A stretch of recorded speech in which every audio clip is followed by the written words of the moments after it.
పెళ్ళైన ఆడవాళ్ళు ఎఫైర్స్ పెట్టుకోవడానికి రీజన్స్ అడిగితే ఏం చెప్తున్నారు తెలుసా?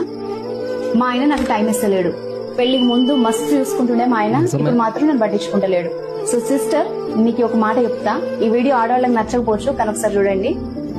పెళ్లికి ముందు మగాడి ప్రేమ మాటల్లో ఉంటే పెళ్లి తర్వాత అది బాధ్యతగా మారుతుంది. అంటే ఎట్లా అంటే, మార్నింగ్ లేచినప్పటి నుంచి నీకు ఏం కావాలి, మీ ఇంటి కోసం ఏం కావాలి, ఖర్చులు ఎట్లా భరించాలి, మీకు పుట్టబోయే పిల్లల భవిష్యత్తు కోసం ఆయన ఏం చేయాలి, వీటన్నిటి కోసం పరిగెత్తుకుంటూ మార్నింగ్ స్టార్ట్ అయిన ఆయన జర్నీ, ఆఫీస్ లో పాలిటిక్స్ దగ్గర నుండి కెరియర్ టెన్షన్, ఫైనాన్షియల్ టెన్షన్స్, బయట ఇష్యూస్, ఇవన్నీ దాటుకొని ఈవినింగ్ ట్రాఫిక్ లో పడి అలసిపోయి ఇంటికి వస్తే మీ మొహం చూడంగానే ఆయనకి అమ్మయ్యా కష్టపడ్డందుకు రిలీఫ్ ఉందిరా బాబు అనిపించాలి. కానీ నువ్వేం చేస్తావు తెలుసా?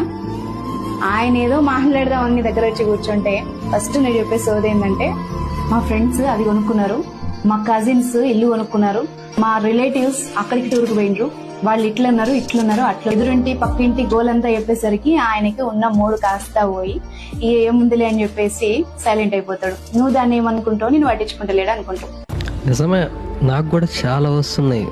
చాలామంది నాకు కూడా మెసేజ్ చేస్తుర్రు, మా హస్బెండ్ నన్ను పట్టించుకోవట్లేదు, వర్క్లో పడి నన్ను అసలు కేర్కి తీసుకోవట్లేదు అని చెప్పి.